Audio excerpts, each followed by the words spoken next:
గురుగారు, నేను చాలా ముఖ్యమైన ఒక ప్రశ్నకి సమాధానం కోసం మీ దగ్గరకు వచ్చాను. బంగారే శర్మ గారి గురించి అందరికీ తెలిసిందే.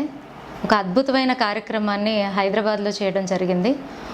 ఒక పెద్ద స్టేజ్ మీద ఎంతోమంది గురువుల్ని తీసుకుని వచ్చి తెలవని ఎన్నో విషయాల్ని ప్రతి ఒక్కరికి తెలిసేలాగా చేశారు. ధర్మం గురించి మనము ఎలాగ పోరాడాలి, ధర్మం ఎంత ముఖ్యమైనది అనే విషయాన్ని చాలా సునాయాసంగా అందరికీ అర్థమయ్యేలాగా ఆ ప్రోగ్రామ్ని తీసుకెళ్ళడం జరిగింది. సో ఈ ప్రశ్నకి మీరే సమాధానం చెప్తారు అని నేను మీ దగ్గరికి రావడం జరిగింది. తెలవని విషయం ఏంటి, ప్రతిరోజు ఇప్పుడు వారం 10 రోజుల నుంచి ప్రతి ఒక్కళ్ళు మనం అది వింటున్నాము. మామూలుగా ఇలాంటి విషయాలకి గురువులు మాత్రమే సమాధానం చెప్పగలరు. ఎందుకంటే అందరి నమ్మకం కూడా అది, గురుస్థానం అలాంటిది. సో రీసెంట్గా ఈ రాజా సింగ్ గారిని అరెస్ట్ చేశారు కదా.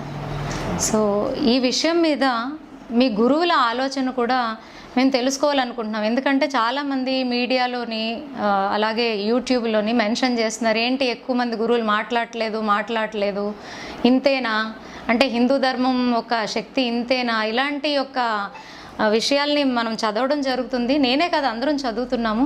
సో అందువల్ల ఒకసారి మిమ్మల్ని కలవాలి, దీని గురించి ప్రజలకి ఆ విషయాన్ని కూడా ప్రజల వరకు తీసుకెళ్లాలని మీ దగ్గరికి రావడం జరిగింది. సో దయచేసి దాని గురించి చెప్పాలి. అమ్మా, ఇప్పుడు ఈ మొత్తము సమస్యకి ఒక మూలం ఉందమ్మా. మనం రాజ్యాంగం అని ఒకటి రాసుకున్నాం. అవును. ఆ రాజ్యాంగంలో అందరూ ఒకళ్ళనొకళ్ళు పరస్పరంగా గౌరవించుకోవాలి. ప్రతి ఒక్కళ్ళకి ఫ్రీడమ్ ఆఫ్ స్పీచ్ ఉంది, ఫ్రీడమ్ ఆఫ్ ఎక్స్ప్రెషన్ ఉంది.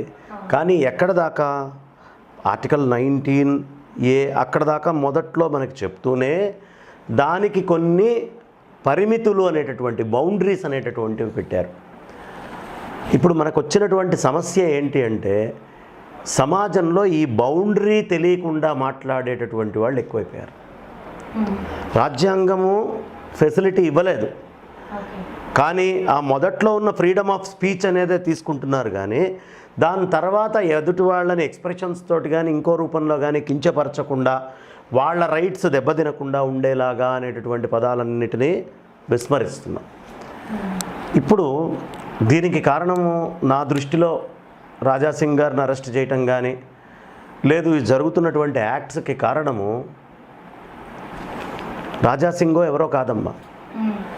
ఎవరైతే శాసకులు ఉన్నారో, ఎవరైతే ఈ శాసన తంత్రము ఉందో, మనకి సంబంధించినటువంటి శాసన తంత్రం, దీన్ని నడిపేటటువంటి వాళ్ళు అసమర్థులై ఉండడం వల్ల ఇదంతా జరుగుతుంది. ప్రధానంగా ఆ శాసన తంత్రాన్ని ఎంత జాగ్రత్తగా దాన్ని అమలుపరచాలమ్మా. అవును. ఇప్పుడు మొన్నటి గొడవే మనం తీసుకుందాం. మొన్నటి గొడవ ఏంటి, ఒక వ్యక్తి హైదరాబాద్ వచ్చి ఒక షో చేయబోతున్నాడు. అవును.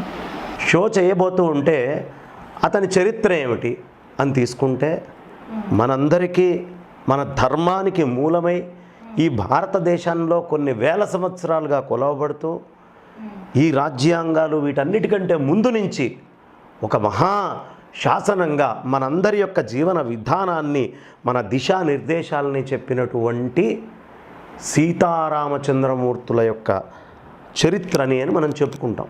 రామో విగ్రహవాన్ ధర్మ, ధర్మం అంటే రాముడు అని చెప్పుకుంటాం. అలాంటి సీతారాముల్ని కించపరిచినటువంటి, అతి హేళనగా మాట్లాడినటువంటి ఒక వ్యక్తి వచ్చి ఈ షో ఏర్పాటు చేస్తున్నాడు. మొట్టమొదట నేను ప్రశ్నించేది, అంత హేళనగా చేస్తే అతని మీద కేసులేవి, అతన్ని ఎందుకు అరెస్ట్ చేయలేదు? ఏ ఛానల్స్ ఆ ప్రోగ్రామ్ని ప్రచారం చేశాయో వాళ్ళ మీద ఎందుకు కేసులు లేవు? ఇప్పుడు రాజా సింగ్ చెప్పింది ఏమిటి, అసలు ఇతను ఏంటో చూద్దాము అని నేను ఛానల్లోకి వెళ్ళాను అన్నాడు. ఆ ఛానల్లో నుంచి కొంత ఇన్ఫర్మేషన్ అతను తీసుకున్నాడు. మొట్టమొదట సమాధానం చెప్పాల్సింది, ఆ ఛానల్స్ విచ్చలవిడిగా ఎట్లా బ్రాడ్కాస్ట్ చేయగలిగినాయి, ఎలా సీతారాముల్ని అతను వంక పెట్టగలిగాడు, ఆ పెట్టినటువంటి వ్యక్తి మీద జరిగిన కేసులేంటి, మిగతా రాష్ట్రాల్లో అతని ప్రోగ్రామ్స్ని బ్యాన్ చేశారనే విషయం కూడా మనకు తెలుసు. తెలిసినా కూడా దాన్ని తీసుకొని వచ్చి ఆ షోని తెలంగాణ రాష్ట్రంలో ప్రత్యేకమైనటువంటి భద్రత ఏర్పాటు చేసి మరి అలాంటి వ్యక్తితోటి మిగతా వాళ్ళు మీకు ఆదర్శంగా ఉన్నారు కదా, వద్దు అని. ఇది చాలా సెన్సిటివ్ ఇష్యూ అని తెలుసు కదా. ఇలాంటి ఇష్యూస్ రాకూడదనే మనకి రాజ్యాంగాన్ని చెప్తోంది కదా. మనం రాజ్యాంగాన్ని పరిపూర్ణంగా విశ్వసించి నమ్మకిస్తాం. ఎందుకంటే రామచంద్రమూర్తే చెప్పాడు, రాజా రాష్ట్రకృతం ధర్మం. కాబట్టి మనకి ఆ రాష్ట్రములో ఏదైతే ధర్మం ఉంటుందో ఆ పైన కూర్చున్నటువంటి ఆయన్ని మేము రాముడిగానే చూస్తాం. అక్కడ రాముడి యొక్క సిద్ధాంతాలు పోవడం అనే దానివల్ల దెబ్బపడుతుంది. కరెక్ట్. ఎవరైనా కానివ్వండి, అసలు మనకు దీంట్లో పార్టీస్ తోటి కానీ, మతంతో కానీ, కులంతో కానీ సంబంధం లేదు. అవును. ఒక ధర్మము రాజ్యాంగం చెప్పినప్పుడు దాన్ని ఎవడైనా కొంచెం క్రాస్ చేసి పక్కకి వెళ్తే, అది రాజాసింగ్ కావచ్చు, అది అతని పేరు కూడా నాకు పూర్తిగా గుర్తులేదు, మునావర్ ఫరూకీ కావచ్చు, ఎవరైనా సరే వాళ్ళు ధర్మము అనేటటువంటిది చ్యుతి జరిగేట్టు మాట్లాడినప్పుడు వెంటనే దండనీతి కనిపించాలి, అక్కడ శిక్ష కనిపించాలి. అలా కనిపించకపోతే వీళ్ళు నన్ను ఏమీ చెయ్యలేరు. నిన్ననో మొన్ననో ఒక అమ్మాయిని నిర్దాక్షిణ్యంగా వాడు పెట్రోల్ తీసుకొని వెళ్ళి పడుకోనున్న అమ్మాయిని తగలబెట్టేశాడు, తలకాయ ఒక్కటి వదిలిపెట్టి మిగతా అంతా. అది విశేషమైనటువంటి చర్చ కదే. ఇంకొకళ్ళు అయితే అంటే అందులో ఒక మతం ఇంకో మతం, రెండు మతాలు ఉన్నాయి కాబట్టి ఆ అమ్మాయి హిందూ అమ్మాయి కాబట్టి ఇంకో మతానికి చెంది వచ్చి అక్కడ చేశాడు కాబట్టి క్యాండిల్ ర్యాలీస్ రావు. పాప అమ్మాయి చచ్చిపోయింది, చచ్చిపోతూ మరణ వాంగ్మూలం కూడా ఆ పిల్ల ఇచ్చింది అక్కడ, మరణ వాంగ్మూలం ఇదేనండి జరిగింది అని. కానీ అప్పుడు క్యాండిల్ లైట్లు రావు, ఎందుకంటే అందరూ సెక్యులర్ అనే ముసుగులో ఉంటారు. ఇదే ఇద్దరు ఒకటే దానికి చెందిన వాళ్ళు అయ్యి ఉంటే, లేదు అటు దిటు ఇటు దట్టు అయ్యి ఉంటే, ఇది యుఎన్ఓలో కూడా చర్చకి వెళ్ళే అంశం అయ్యేది. అంటే భారతదేశంలో సెక్యులరిజం అనేటటువంటి పేరుని మనం దుర్వినియోగం చేసుకుంటున్నాం. మనకు ఒక పెద్ద బ్రహ్మాస్త్రం ఇచ్చారు మన పెద్దవాళ్ళు, దాన్ని దుర్వినియోగం చేసుకుంటూ ఒక భాగానికి జరిగితేనేమో సెక్యులరు, ఇంకొక భాగానికి జరిగితేనేమో ఏదో జరిగింది ఇన్సిడెంటు అని వదిలేస్తున్నాం.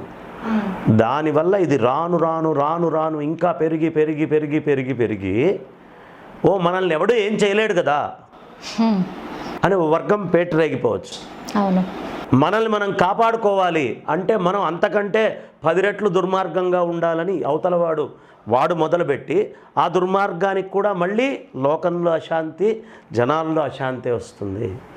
కాబట్టి 100కి 100% తప్పు జరిగిన రోజే దాన్ని పట్టుకొని ఖండించి శిక్ష వేయాలి. మిగతా ప్రభుత్వాలన్నీ బ్యాన్ చేసినప్పుడు అతని షోని మనం మాత్రం ఎందుకు భద్రత ఇచ్చి మరీ నడపాలి? మనం కూడా బ్యాన్ చేసి ఉంటే చాలా అసలు ఈ స్థాయి వచ్చి ఉండేది కాదు. తర్వాత రాజాసింగ్ గారు ఆయన మాట్లాడింది, నేను వేరే ఛానల్లో చూశాను, ఇంకో ఛానల్లో చూసిందే నేను చెప్తున్నాను అని మాట్లాడాడు. అంటే డైరెక్ట్గా చెప్పింది కాదు, డైరెక్ట్గా ఆయన సొంత వాయిస్ కాదు అని చెప్పారు. అన్నప్పుడు ఇప్పుడు అతను చెప్పిన మాట ఏంటి, నేను ఆ ఛానల్లో విన్నది ఇక్కడ చెప్పాను అన్నాడు.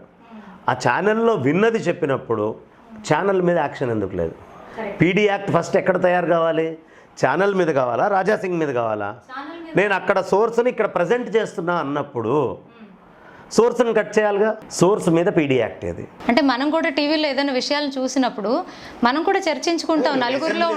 అసెంబ్లీలో ఫలానా పేపర్లో ఈ న్యూస్ వచ్చింది అని పెద్దగా చదువుతారు. ఆ న్యూస్ ఫలానా పేపర్లో వచ్చింది అని చెప్పిన వాడికి తప్పు అవుతుందా? ఒకవేళ తప్పుడు న్యూస్ అయితే పబ్లిష్ చేసిన వాడిది అవుతుందా? న్యూస్ ఎవరైతే పబ్లిష్ చేస్తారో వాళ్ళనే పట్టుకోవాలి. పబ్లిష్ చేసిన వాడిదే తప్పు అవుతుంది. మరి అప్పుడు అతను ఏ ఛానల్ నుంచి ఈ సోర్స్ తీసుకున్నాడో అవును ఫస్ట్ ఛానల్ మీద పీడీ యాక్ట్ పెట్టాలి. ఆ ఛానల్లో ముందు చెప్పిన వాడి మీద పీడీ యాక్ట్ పెట్టాలి. ఎవడు ముందు మాట్లాడాడో వాడి మీద పీడీ యాక్ట్ పెట్టాలి. అవేం జరగట్లా. కారణం ఏమిటయ్యా అంటే మన వ్యవస్థలో ఏదో దిద్దుకోవాల్సిన లోపాలు కనిపిస్తున్నాయి. ఇది హిందువులో లేదు ఒక ముస్లింలో ఒక క్రిస్టియన్ల గొడవో కాదు. ఇది ఎక్కడో రాజ్యాంగాన్ని మనం దాన్ని ముందరికి తీసుకెళ్ళటంలో చేస్తున్నటువంటి లోపాలు. ఈ లోపాలు శాసకులు చేస్తున్నారు. కాబట్టి ముందు శాసకులకి కాన్స్టిట్యూషన్కి అవసరమైనటువంటి పాఠాలు నేర్పించాలి. బాగా చెప్పారు. అది లోటు వస్తుంది మనకి. కాబట్టి ఖచ్చితంగా రాజాసింగ్ గారి మీద చర్య తీసుకుంటే పీడీ యాక్ట్ అసలు తీసుకోవడానికి లేదు. ఎందుకంటే వేరే సోర్సెస్ చెప్పా అన్నాడు. తీసుకుంటే ఎక్కడి నుంచి ఆయన సోర్స్ తీసుకున్నాడో ఇలాంటి మాటలు ఇంకా ఎక్కడ వేరే చోట్ల మనకి దొరుకుతున్నాయో ఆ అన్ని చోట్ల పీడీ యాక్ట్ బుక్ చేయాలి. అది నిష్పక్షపాతమైనటువంటి శాసన తంత్రం అవుతుంది. అవును, అర్థమైందా? అవును గురువు. ఇక్కడ అసలు మనకి అది బీజేపీనా, అది టీఆర్ఎస్ఆ, అది టీడీపీనా, అది వైకాపానా, లేకపోతే అది సఫానా, అది ఏదైనా కాంగ్రెస్సా, మనకు అనవసరం. అంటే నాయకులు ఎవరు స్వార్థం కోసం వాళ్ళు ఆలోచించకుండా ముందు మనకు ధర్మం ఏం చెప్పింది, మనము నిర్మించుకున్నటువంటి కాన్స్టిట్యూషన్ ఏం చెప్పింది, అది ఫాలో కాన్స్టిట్యూషన్ అవ్వాలి. అనేది కనిపించినటువంటి రూపము లేనటువంటిది మనందరినీ నడిపిస్తున్నటువంటి ధర్మం. పరమాత్మ లాంటిది. దానికి ఒక రూపం ఉందా? ఏంటి కాన్స్టిట్యూషన్కి ఒక రూపం చూపించండి, చూపించలేరు. ఆ కాన్స్టిట్యూషన్ని అమలు చేయాల్సినటువంటి రూపమే, అంటే ఆ పైన పదవుల్లో కూర్చున్నటువంటి శాసకులు మాత్రమే దాని రూపంగా మనకు కనిపిస్తారు. నిర్గుణమైన పరమాత్మ సగుణమై గుళ్ళల్లో కనిపించినట్టుగా నిర్గుణమైనటువంటి కాన్స్టిట్యూషన్కి సగుణంగా వాళ్ళు ముందర అక్కడ కనిపిస్తున్నారు. వాళ్ళు ఎలా ఉండాలి అంటే ఆ నిర్గుణమైనటువంటి ధర్మం ఎంత గొప్పగా చెప్పబడ్డదో యథాతథం దాన్ని చూపించేటటువంటి వాళ్ళు కావాలి. అది రావట్లేదు సార్. గురువుగారు వాళ్ళు అందరూ ప్రతిజ్ఞలు చేస్తారమ్మా. నేను స్వ పర అనే భేదం లేకుండా, నాకు బంధుప్రీతి అనేది లేకుండా, నేను ఖచ్చితంగా ఈ రాజ్యాంగాన్ని నేను ముందరికి తీసుకెళ్తాను అని ప్రతిజ్ఞలు చేస్తున్నారు. అన్ని ప్రతిజ్ఞలకే ఆగిపోతున్నాయి. అన్ని పార్టీల ప్రతిజ్ఞలు, ఒక పార్టీ అని నేను చెప్పట్లా, అన్ని పార్టీల ప్రతిజ్ఞలు అవి కేవలము వాళ్ళు అక్కడ కూర్చొని ఆ పదవి మీద కూర్చుండేటప్పుడు చేసేటటువంటి మొక్కుబడి నామమాత్రపు మాటలేనా అని అనిపిస్తోంది.